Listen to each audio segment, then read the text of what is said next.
Good morning, and welcome to Procter & Gamble's quarter-end conference call. Today's event is being recorded for replay. This discussion will include a number of forward-looking statements. If you will refer to P&G's most recent 10-K, 10-Q, and 8-K reports, you will see a discussion of factors that could cause the company's actual results to differ materially from these projections. As required by Regulation G, Procter & Gamble needs to make you aware that during the discussion, the company will make a number of references to non-GAAP and other financial measures.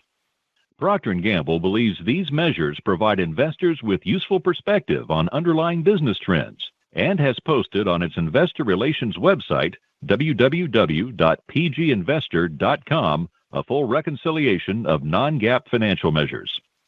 Now I will turn the call over to P&G's Chief Financial Officer, Andre Schulten. Good morning. Joining me on the call today is John Chevalier, Senior Vice President, Investor Relations.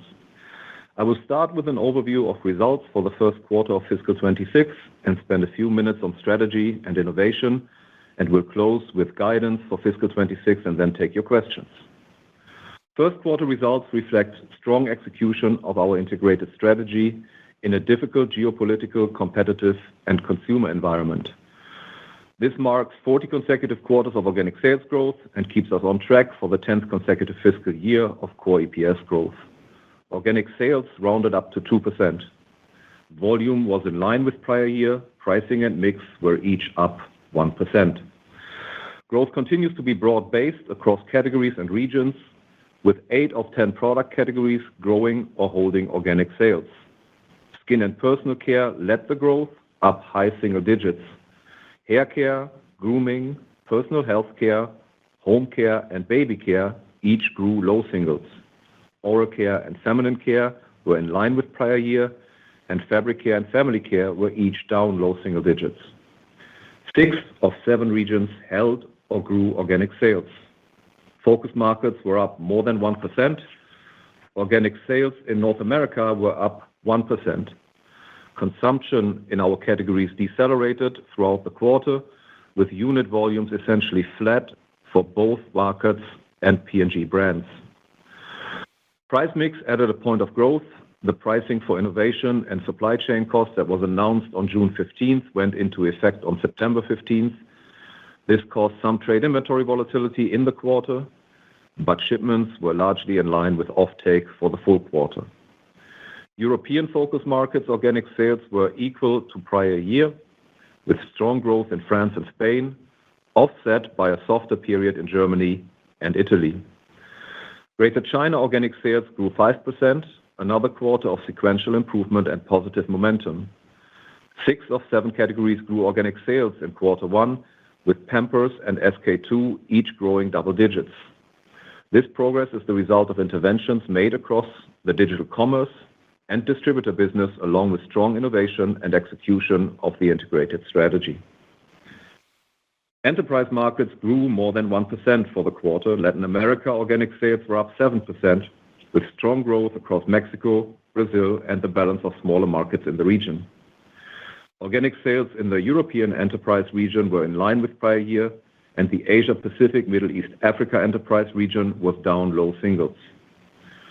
Global aggregate market share was down 30 basis points. 24 of our top 50 category country combinations held or grew share for the quarter. On the bottom line, core earnings per share were $1.99, up 3% versus prior year. On a currency-neutral basis, core EPS also increased 3%. Core gross margin was down 50 basis points, and core operating margin was equal to prior year. Strong productivity improvements of 230 basis points, with healthy reinvestment in innovation and demand creation. Currency-neutral core operating margin was up 40 basis points. Adjusted free cash flow productivity was 102%, a very strong Q1 result. We returned $3.8 billion of cash to share owners this quarter, $2.55 billion in dividends, and $1.25 billion in share repurchases. In summary, a solid quarter to start the year in what continues to be a challenging environment, including heightened competitive activity in the US and in Europe. Moving on to strategy, given the market and competitive challenges we face, now is the time for increased investment in and flawless execution of our integrated growth strategy with the consumer firmly at the center of everything we do. We will drive superiority in every part of our portfolio across all value tiers where we play, all retail channels and all consumer segments we serve to grow categories, provide value to consumers and customers, and create value for share owners. We will strengthen the integration of all vectors of superiority, starting with a very strong innovation program this year. Building stronger core brand propositions and growing bigger adjacencies and forms to enhance consumer delight, core and more. In U.S. Fabric Care, we recently started shipments of Tide's biggest upgrade to liquid detergent in 20 years. Tide's boosted formula combines its ultimate grease and stain-fighting technology with an advanced perfume innovation, resulting in laundry that's cleaner, wider, brighter, and fresher. This significant innovation on liquid detergent strengthens the core of the Tide franchise as we continue plans for expansion of Tide evo, our new laundry detergent developed on our breakthrough functional fibers platform. Evo has started its first stage of national expansion with an online launch of Tide evo Free and Gentle. Evo offers superior cleaning performance in a recyclable package, no plastic bottles or water. In test market stores, Evo sales have been highly incremental to category growth, and retailer demand has been well above initial expectations. We're in the process of adding manufacturing capacity to prepare for an eventual national launch. We have a strong bundle of innovation launching across U.S. baby care business, the U.S. baby care business this fall, including improvements on Pampers Easy Ups, Swaddlers, Cruisers, and the first phase of restage to our mid-tier Pampers Baby Dry line. Each are important upgrades to drive consumer trial and delight, especially considering the ramp up in competitive promotional activity in the category. In Greater China, premium body wash innovation on both the Safeguard and Olay brands drove 9% personal care growth in the quarter. Safeguard Detox Body Wash is designed to provide superior deep pore cleansing and skin transformation. The recent restage across all elements of superiority has accelerated market conversion from bars to liquids and from basic products to premium offerings. Olay Premium Body Wash, launched in July, contains Olay Facial Skin Essence and the first ever sparkling liquid to provide visible skin benefits and an unforgettable showering experience. Since launch, the new premium line has grown over 30% in offline channels and 80% online, driving category growth and Olay share growth. In Latin America, personal healthcare grew organic sales plus 15% in quarter one, driven by improved execution of the integrated superiority strategy. The combination of strong product and packaging innovation on the Vicks brand, compelling consumer communication, strong retail execution, and superior consumer value drove both growth across markets and the region. Brazil led the growth, up nearly 30%, along with growth in Mexico, Peru, Colombia, and smaller distributor markets. Our innovation program is designed to strengthen the core brand propositions combined with full media and in-store support across the portfolio. Where we add new elements to our brands, like we are doing with Tide evo, we ensure the more is sufficient in size to warrant full brand communication and go-to-market support. Superiority integrated across all 5 vectors.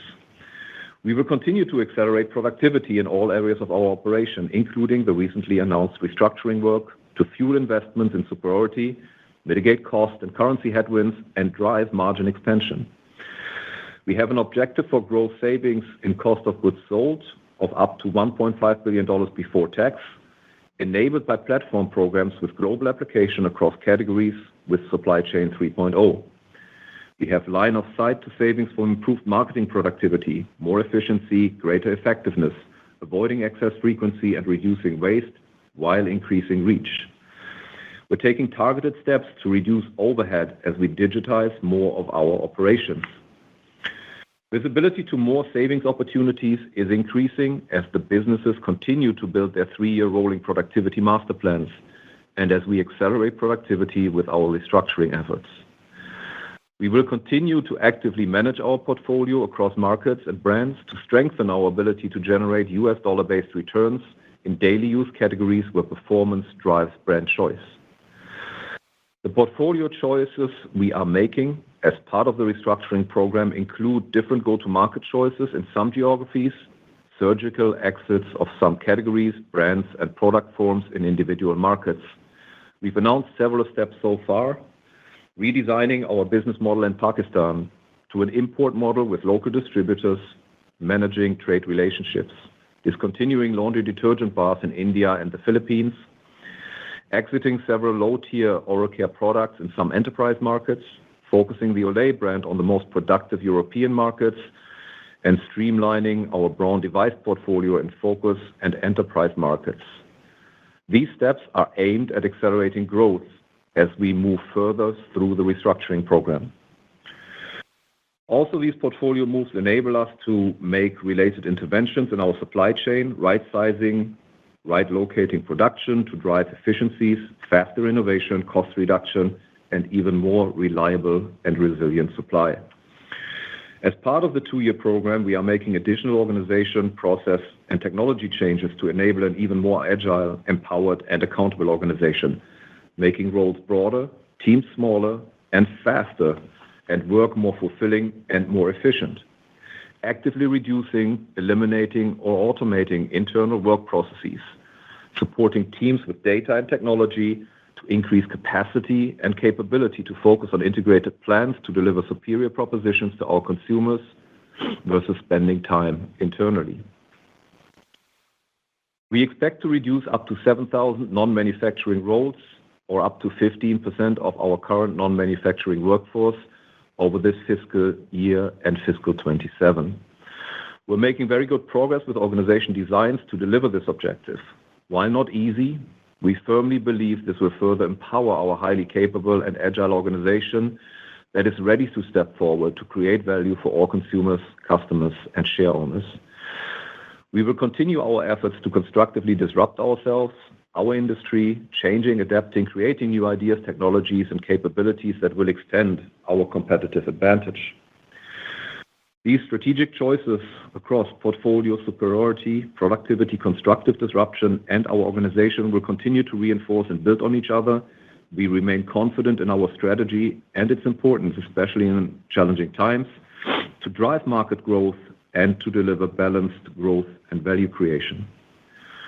A long-term focus on the strength of our brands and categories is the best way to position ourselves for stronger growth when the economic climate and consumer confidence improves.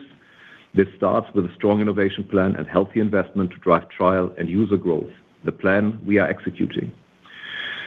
As we said in the July earnings call, there are times when bigger steps are needed to bolster growth and value creation. The teams are on it. Moving on to guidance for fiscal 2026. As you saw in our press release this morning, we're maintaining all guidance ranges for the fiscal year. Organic sales growth of in line to +4%. Global market growth for our portfolio footprint is around 2% on a value basis at the center of our guidance range. As a reminder, this guidance includes a 30 to 50 basis points headwind from product and market exits that are part of restructuring work. As you consider phasing of top-line growth, recall that Q2 last year benefited from 2 spikes in orders related to port strikes. The actual port strike that took place early October and the concern of another strike in January. These dynamics will likely result in Q2 this year being the softest growth quarter for the year, with stronger growth in the back half. On the bottom line, core EPS growth in line to +4%, which equates to a range of $6.83 to $7.09 per share, or $6.96, up 2% in the center of the range. While we delivered strong EPS growth in Q1, we expect modest earnings growth over the balance of the year as investments in innovation and competitiveness increase, particularly in the US and in Europe. This outlook includes a commodity cost headwind of approximately $100 million after tax and a foreign exchange tailwind of approximately $300 million after tax. Our fiscal 26 outlook now includes approximately $500 million before tax in higher costs from tariffs. While this is an improvement to the isolated tariff impact, keep in mind that there are other offsetting impacts, including related supply chain investments and adjustments to pricing plans also assumed in our guidance. Below the operating line, we continue to expect modestly higher interest expense versus last fiscal year and a core effective tax rate in the range of 20 to 21% for fiscal 26, combined a $250 million after-tax headwind to earnings growth. We are forecasting adjusted free cash flow productivity in the range of 85 to 90% for the year. This includes an increase in capital spending as we add capacity in several categories and as we incur the cash costs from the restructuring work. We expect to pay around $10 billion in dividends and to repurchase approximately $5 billion in common stock, combined a plan to return roughly $15 billion of cash to share owners in fiscal 26. This outlook is based on current market growth estimates, commodity prices, and foreign exchange rates. Significant additional currency weakness, commodity or other cost increases, geopolitical disruptions, major supply chain disruptions, or store closures are not anticipated within the guidance ranges. So again, a solid start to the year, growing sales and earnings and returning strong levels of cash to share owners as we look to strengthen investment and demand creation throughout the balance of the fiscal year. We continue to believe the best path to sustainable balanced growth is to double down on the strategy. Excellent execution of an integrated set of market constructive strategies, delivered with a focus on balanced top and bottom line growth and value creation, starting with a commitment to deliver irresistibly superior propositions to consumers and retail partners. We are taking proactive steps to improve the execution of the strategy and our ability to deliver our growth and value creation objectives. With that, we'll be happy to take your questions. If you have a question, please press star followed by 1 on your phone. If your question has been answered or you would like to withdraw your question, press star followed by 2. Your first question comes from the line of Dara Mohsenian of Morgan Stanley. Please go ahead. Hey, good morning. So I just wanted to touch on the restructuring you announced back in June, given you're now a few months into putting the initial plans into place. Just how do you think the organizational changes are being received internally by your workforce, given there's a significant reorg and also rationalization of the job roles at P&G?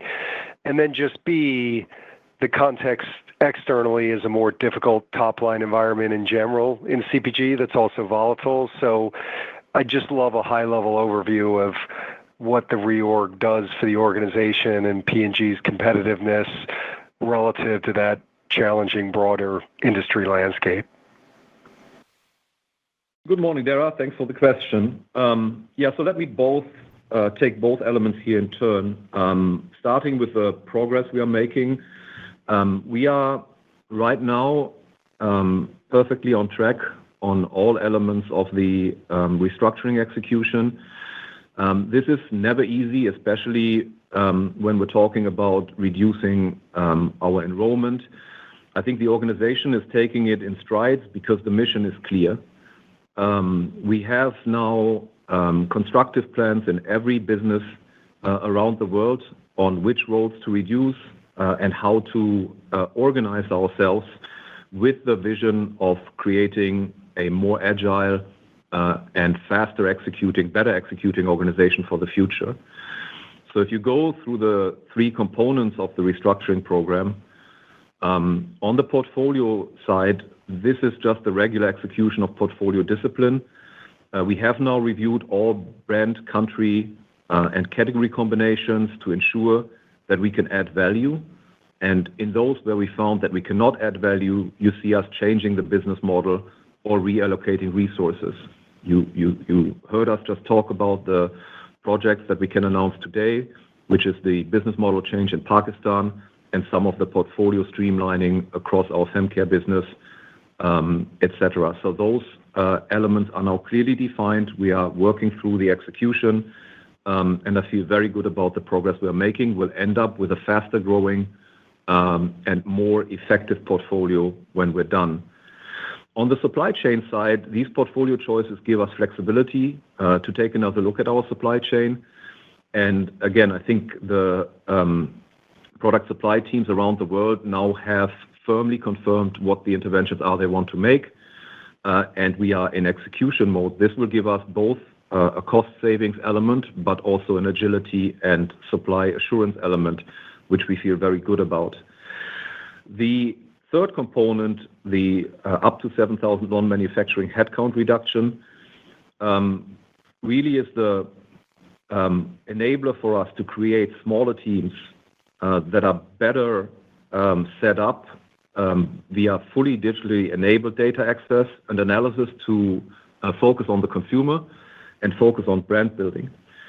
And those org designs have now been developed. They are slightly different in every category, as they should be, because the context and the work in every category is different. But they have the consistent objective to create smaller teams that are focused on the brand. They are digitally enabled, and we're building some of these technologies and platforms globally. Some of them are individual, and they will ultimately result in what I see as the third step of the organization evolution, when we went from the thicket to fully enabled category end-to-end, now to smaller brand teams that are enabled by technology to be much faster and much more consumer-centric. And that, combined with Supply Chain 3.0, which will change the way that our supply chain operates via automation and digital tools, is very exciting for us. The short-term benefit is cost and fuel for us to be able to invest over the next 12 to 18 months into the very strong innovation programs that we're launching. I think the longer-term benefit is just a even strengthened portfolio and a strengthened organization. Your next question will come from the line of Peter Galbo of Bank of America. Please go ahead. Hey, Andre and John, good morning. Thanks for taking the question. Andre, I just wanted to maybe click in a bit more on some of the subcategories in North America, and in particular on fabric care and baby care, where you noted a bit more, I think, competitive activity. Obviously, there's a list of innovation that you outlined over the coming year, but maybe you can just give us a bit more detail on what you're seeing real time from a competitive standpoint, both in North America fabric care and baby care. Thanks very much. Yeah, good morning, Peter. Look, both are obviously big and important categories for us. And as you will have seen in the results, both are not delivering at the level that we want them to deliver. And as you pointed out, what we see is a heightened competitive environment, which is not unexpected, where consumers are a bit more careful in terms of purchase decisions and consumption. The market gets tighter. And some of the competitive response is increased promotion, and that is certainly what we're seeing both in fabric care and in baby care.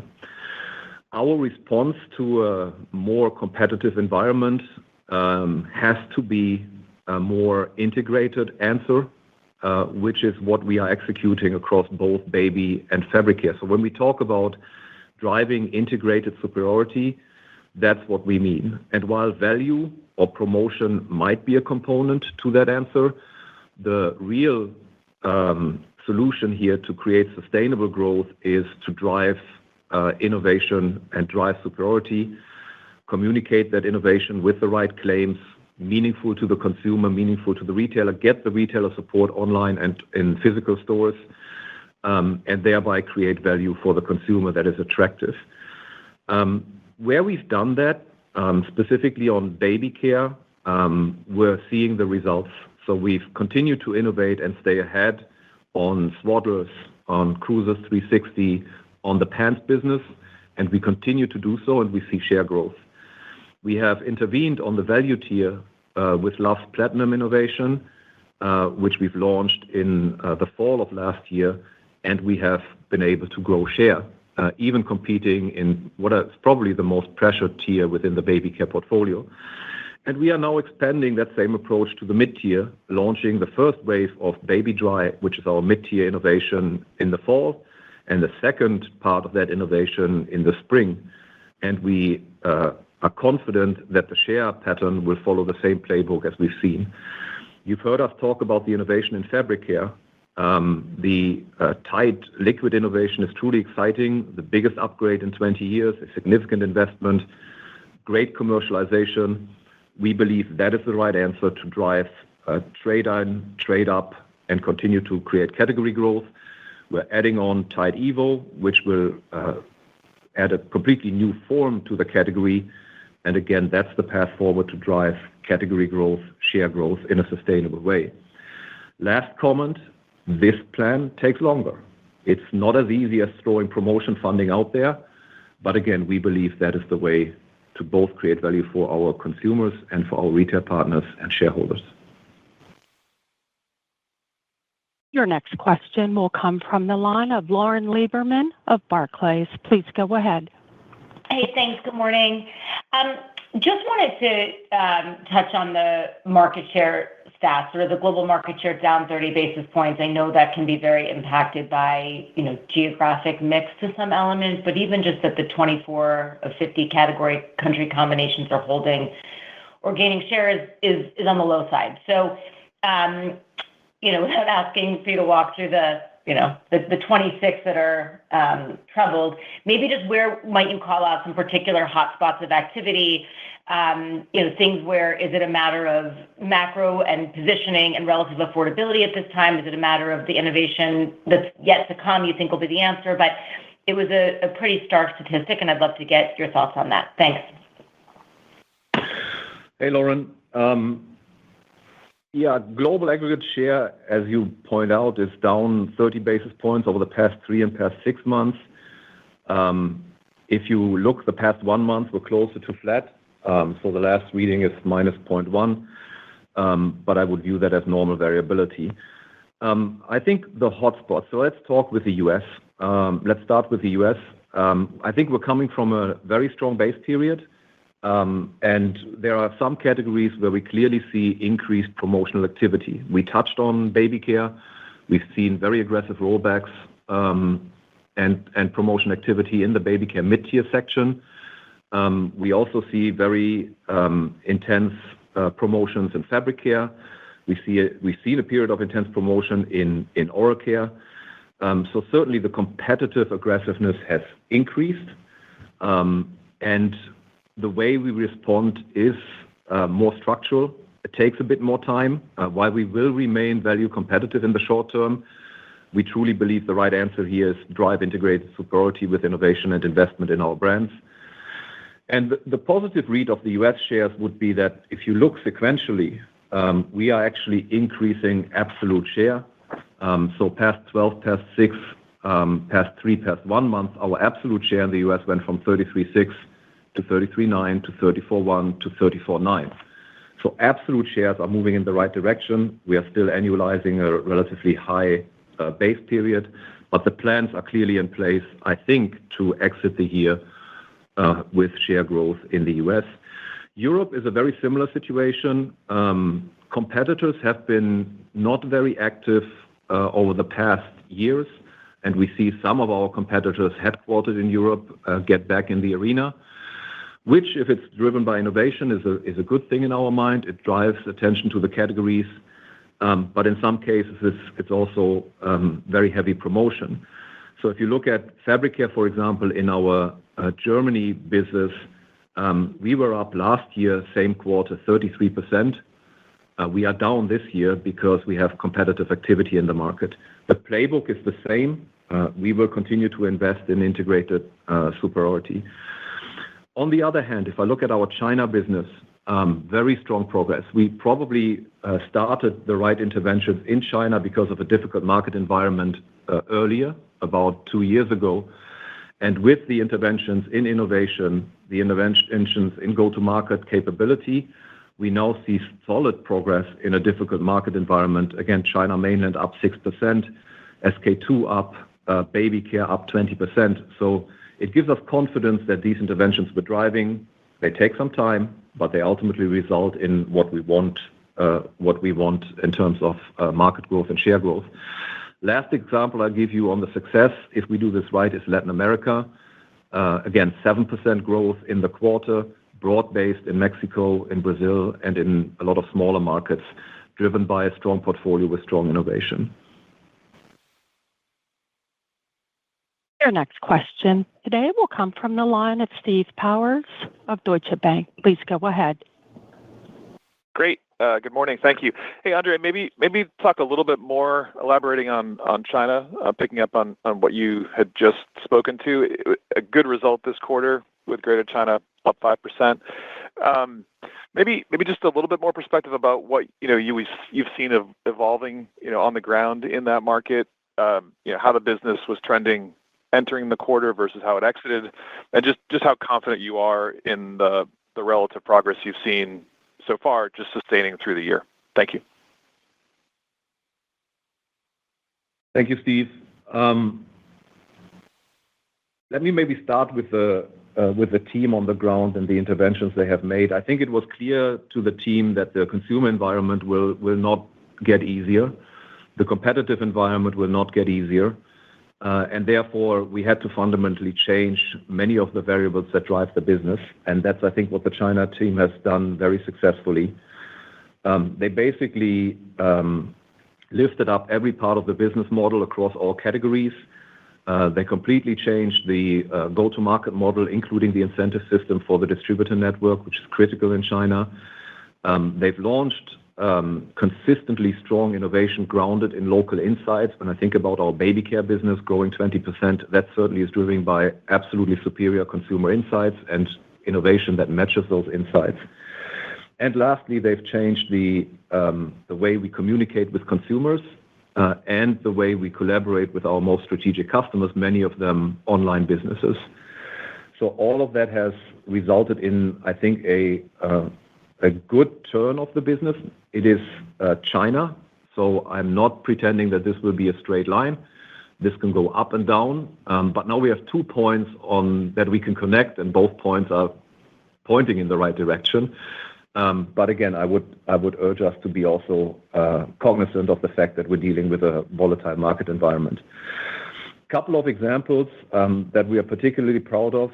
Number one, SK-II, just the discipline with which the team worked on the brand fundamentals, on strong innovation, having the courage to launch a super premium in addition to the core, I think is paying dividends.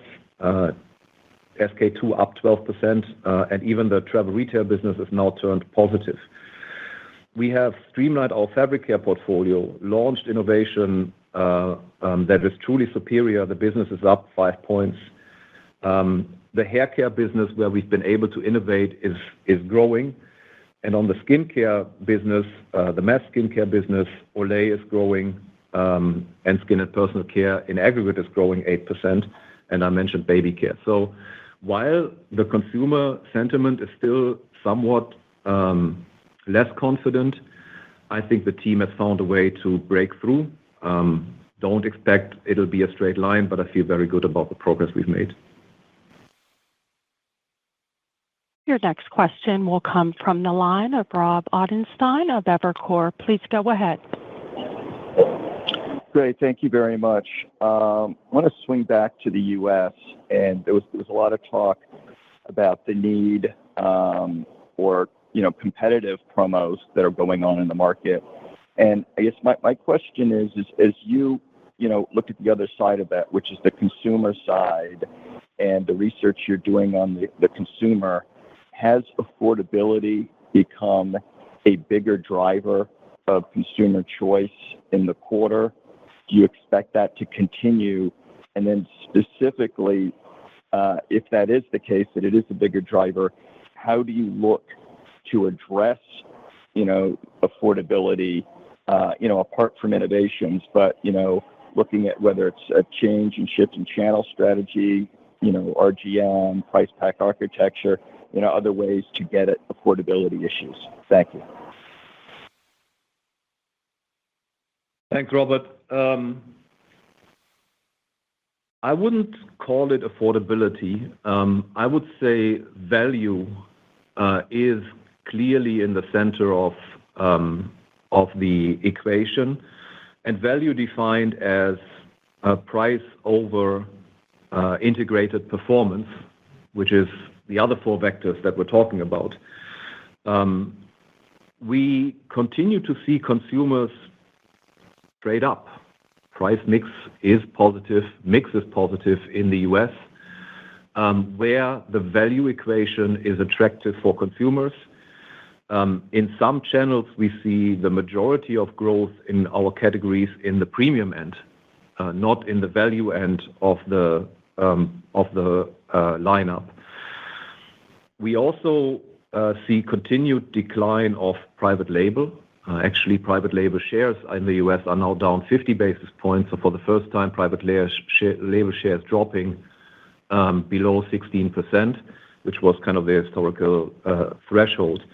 And as I mentioned, our sequential value share is actually improving by more than a point, even though we've not quite caught the base period yet. I think the right answer to the environment we're in is to serve the consumer where they want to shop and with the cash outlay and the value tier that they are prepared to go after.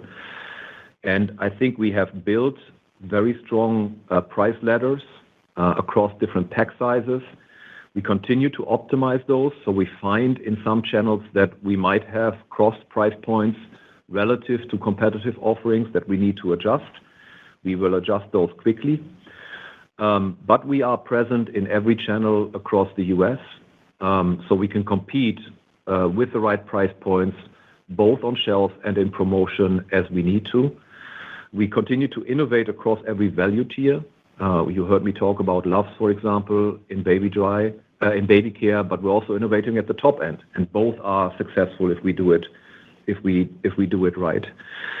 I think the channel play is interesting because the consumers continue to move into a good part of the consumer continues to move into larger pack sizes. They shop en masse in club and online. And so we need to make sure that we have the right value offering there, and we're working on that with all of our retail partners. And then some consumers continue to live paycheck to paycheck, and they are looking for smaller cash outlay. They're really looking at low promoted prices, so they can stretch the paycheck a little bit longer.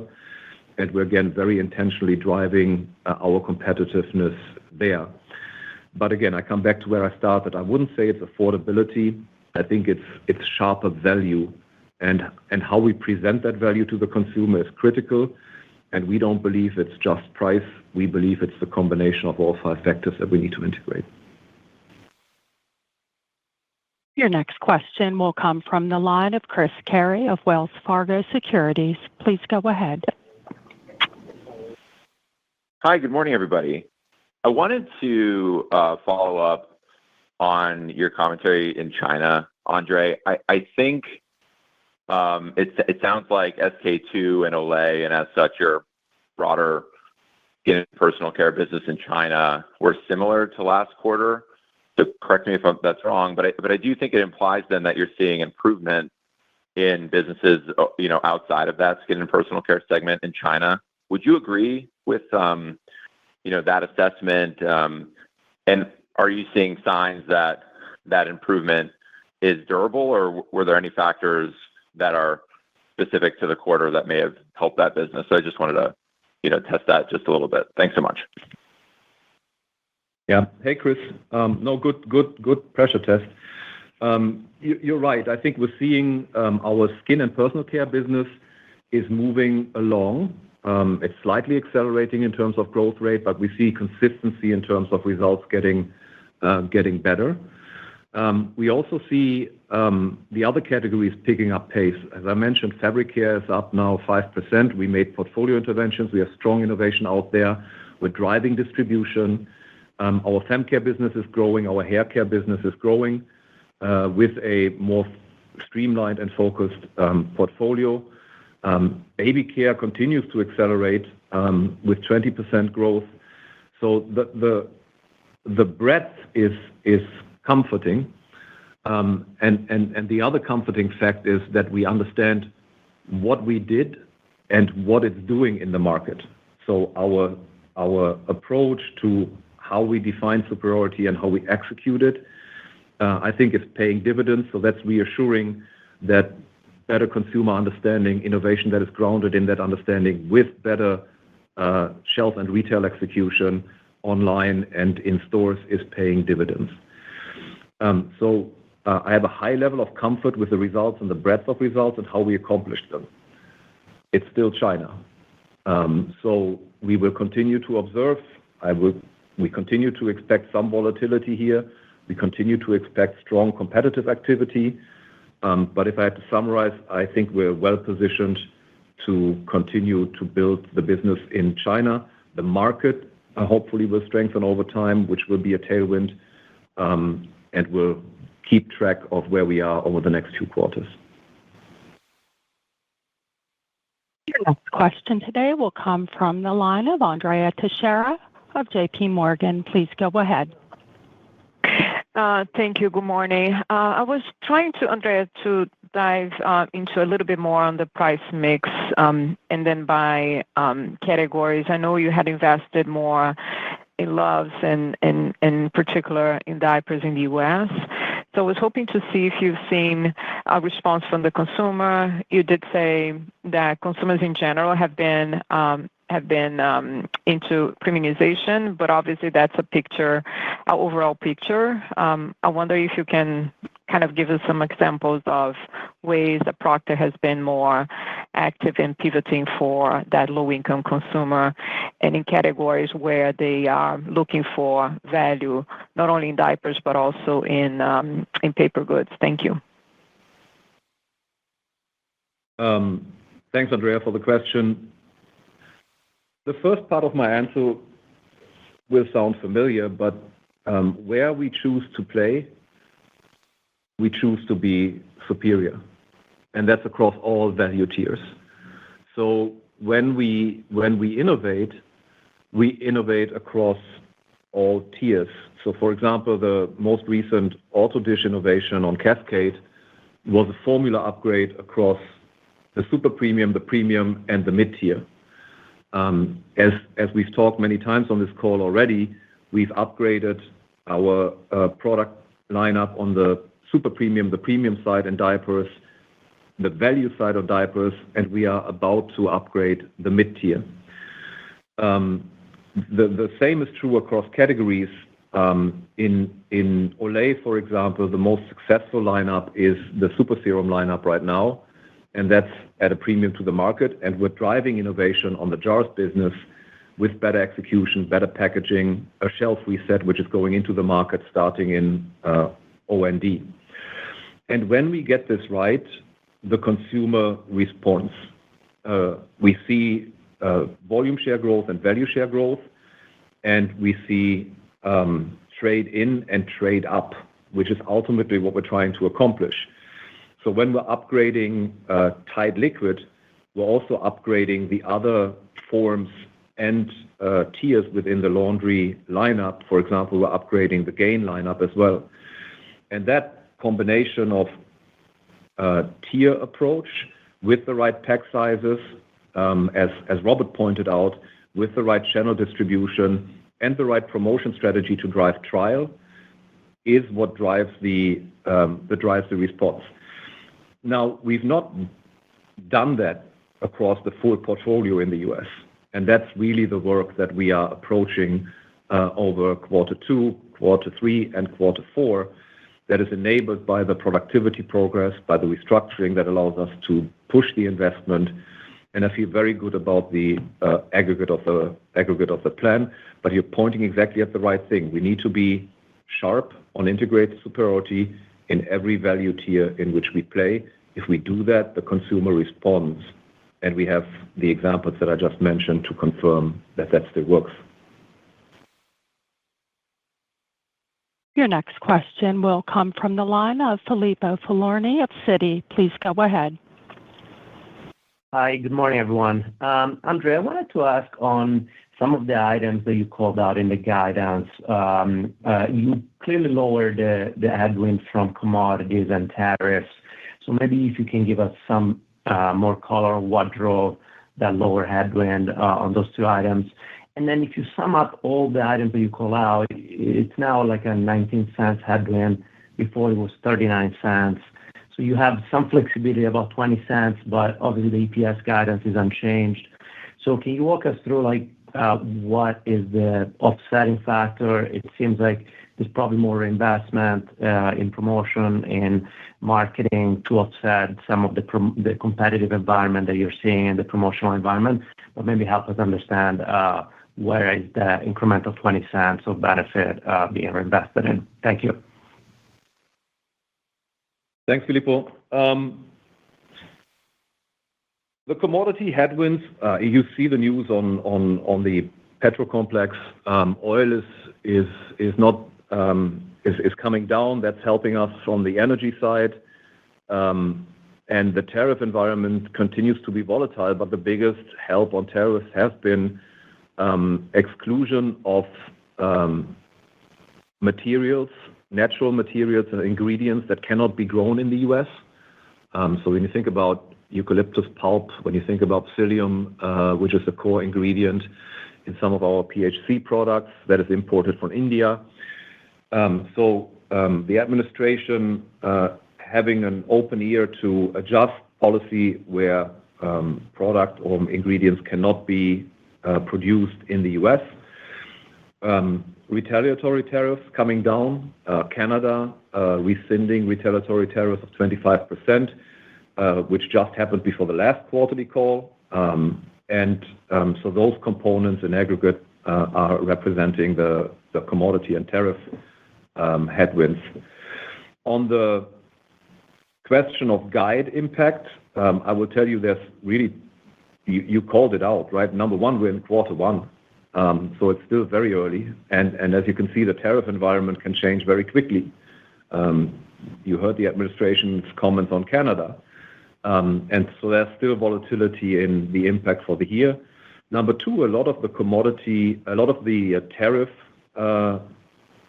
changes, so for example, Canadian tariff rescinded, was linked to pricing. As the tariff goes out, so does the pricing. The net effect on the P&L within the year is limited. Volatility, it's still early, and you're very right. We want to absolutely preserve our ability to continue to invest because we have proof, and we continue to be convinced based on the consumer reaction to where we successfully invested in integrated superiority, that this is the right path forward. It is the path to stimulate category growth back to 3%-4%, and within that, the path for P&G share growth in a sustainable way. Early in the year, still volatile, preserve investment. Your next question will come from the line of Peter Grom of UBS. Please go ahead. Thank you, and good morning, everyone. I wanted to ask a follow-up on North America.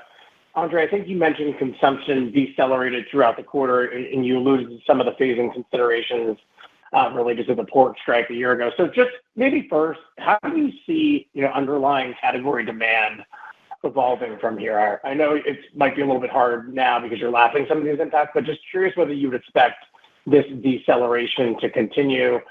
Just related on the comment on the port strikes that will make 2Q the softest quarter, is there a way to frame how much of an impact these laps will have, or maybe how much of a step back you would expect from where we started the year? Thanks. Morning, Peter. Look, I think the North America consumption decelerated, so that's correct. We probably entered the year at about a strong 2.4% value consumption. We're now a week or two, so 1.8, 1.9. Some of that is just variability of base periods, but I do believe that for the next few quarters, the consumption will be around the 1.5 to 2% range. As you said, particularly in quarter two, because of the port strike in October and then the threatened port strike in January, what we expect to see is that the run rates of consumption, both on the market side and P&G side, is probably going to continue. But you have a point higher base period. That's probably the best way I can describe what we're expecting. If there's two things you need to take away is quarter two is going to be lower than quarter one, and half two is going to be higher than half one. That's about the best logic I can give you. Over time, maybe last comment, in the not too far future, if we are successful with everything we're doing with the investment, we expect category growth to return to 3%, both in the U.S. and at a global level. And again, that's job 1, 2, and 3. Drive more users in the category, drive more usage, and drive value per use. That's how we get back to 3%. Your next question will come from the line of Olivia Tong of Raymond James. Please go ahead. Great, thanks. 2 questions for you, Andre. First, in terms of the regional outlooks. Obviously, you just talked about the U.S. You've been pretty guarded in terms of China, but what about rest of world? Just thinking through dynamics with respect to demand, how the consumer is doing in Western Europe and Latin America in particular. And then in terms of some of the restructuring actions that you've taken, you mentioned some of the portfolio changes in the Middle East and then also in fem care. Can you expand on that a little bit in terms of potentially bigger changes to the portfolio to make a step change in terms of the growth trajectory, either more substantial culling of the portfolio or potentially looking the opposite way in terms of filling some of the gaps within organic growth? Thank you. Thanks, Olivia. Dynamics in Western Europe, very similar to North America. Volume growth in the categories that we're in, about 1%. Value growth, around 2%, week 2. And effectively the same dynamics I described in North America. LA continues to be strong. We saw 7% growth in the quarter. Last quarter was very strong. And we continue to drive market growth in the region. Strength in Brazil, up 6 or 7%. Mexico up 4%. So the LA region is doing well from a consumer standpoint and from a P&G standpoint. Asia, Middle East, Africa, and Europe enterprise markets, more muted, both geopolitically, from a consumer standpoint and from a competitive standpoint. I expect that not to change. So in aggregate, I would say enterprise markets probably around 3%, 4%. Developed markets, Europe, North America around 2%. China is the wild card. Still negative in terms of market growth, but again, we're making good progress. So that's as much perspective as I can give you.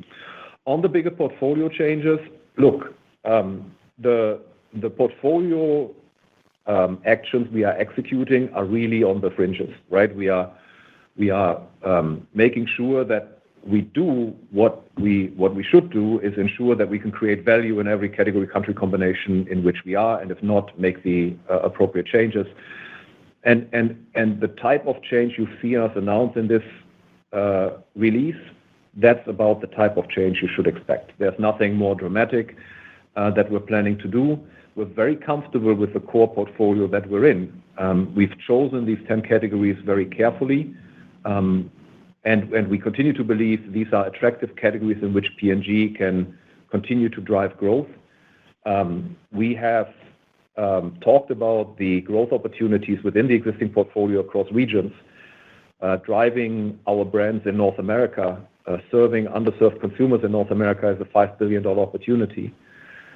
Getting Europe consumption in the European markets to best in class in Europe from a household penetration standpoint is $10 billion. And driving enterprise market penetration in those markets that have similar GDP per capita as Mexico to the same level of consumption in those categories in Mexico is about $15 billion. And as I said last time, these are numbers on a piece of paper until you start allocating resources to those ideas, and that's exactly what we're doing. That's exactly why we want flexibility to invest, so we can drive the consumer insights, we can drive the innovation that goes after these growth opportunities. And if you add them up, you'll find that they will allow us to grow with an algorithm for the next 5 to 10 years. So there's no need to have any transformational acquisition or inorganic growth opportunity added. If there is an attractive opportunity, we'll always look at it. Your next question will come from the line of Nik Modi of RBC Capital Markets. Please go ahead. Yeah, thank you. Good morning, everyone. Andre, I was hoping maybe you can just kind of opine on agentic commerce and how you think P&G can leverage some of the advantages you have in kind of the brick and mortar shopping environment to this kind of new world that we're walking into, especially given the announcement with OpenAI and Walmart. So just any thoughts you have? The big question I have is just how do suppliers get their products in the actual basket if people are shopping through prompts? Any thoughts would be helpful. Thanks. Thank you, Nick. Indeed, an interesting question. And the way I think about it is it is all opportunity, right? I mean, if you think about it, we're in business for 187 years. We went from candle store to supermarkets, to hypermarkets, to online shopping, to social commerce, all an opportunity. We went from newspaper ads to radio, to TV, to internet, to social media, all an opportunity. So I think it's about getting ready for that reality. And I do believe that it opens up new possibilities for brands to make themselves visible. And it all comes back to the underlying fundamentals. Do you understand the consumer? Do you understand how they look for information, how the agent will find your product, how the agent will extract the information to decide whether your product should be in the basket or not, and how you work with your retail partners to ensure that you have the best understanding and the best access to these algorithms so that you can communicate your superior brand proposition every day and every shopping opportunity. And that's the path forward. I feel we're well positioned. I feel our data infrastructure, our consumer understanding, our collaboration with retail partners is very good. And so again, for me, this is all opportunity. Your next question will come from the line of Kaumil Gajrawala of Jefferies. Please go ahead. Hey, good morning. Just a couple clarifying questions. There was a commentary around tariffs and sort of natural products being exempted. Were there any particular deals, or maybe just that the threat wasn't as much as what perhaps you had estimated earlier? And then on China, a lot of conversations around distribution and distribution changes. Was there anything one time in there as it relates to sort of a near-term benefit from flipping into a new distribution structure, or is what we're seeing more related to an improvement in consumption? Thanks. Thanks, Kaumil. The change on the tariff side was before these products or these materials and ingredients were included in the overall tariff structure. And I think what the administration then has done is basically grant exceptions, broad exceptions in some of these tariff frameworks for those materials that cannot be grown in the U.S., which is highly appreciated and makes sense. On the China question, we've made these interventions on distribution network in the fall, summer and fall of last year. I know there were not any one-time distribution gains that drive these results. It is just a streamlining and changing the incentive system for the distributor network. So we have fewer distributors. They are better aligned to what we're trying to do in terms of quality execution in stores and online, and that is starting to pay dividends. So this is not a one-time effect or one-time bump. This is actually the new go-to-market approach starting to pay dividends. And if everything goes well, I expect that benefit to actually slowly accelerate over time.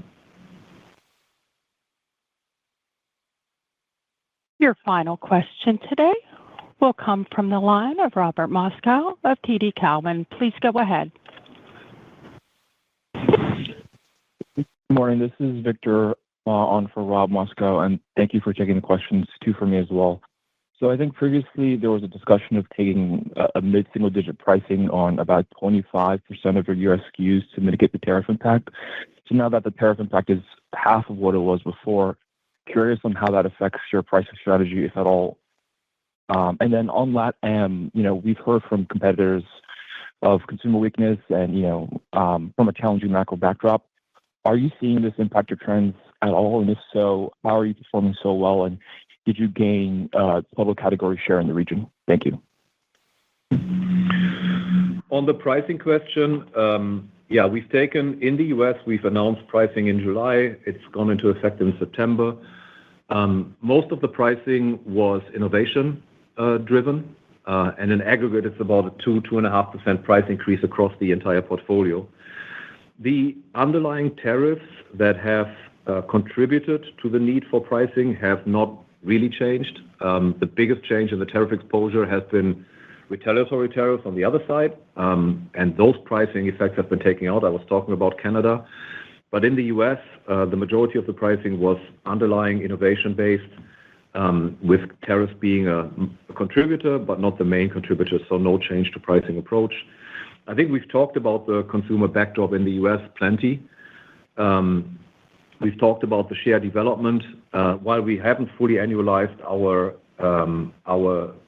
base, we continue to make sequential progress in absolute share, and we expect to exit the U.S. with neutral to share growth by continuing to give the consumers better value propositions via integrated superiority every day. So I'll bring it back to integrated superiority to end the call.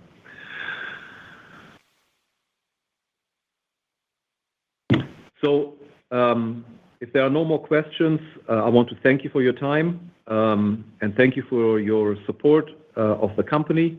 We continue to double down on the strategy. We feel we are well set up, both from a funding standpoint, from a strategy standpoint, with the right innovation at hand, and we'll continue to drive forward. Thank you very much.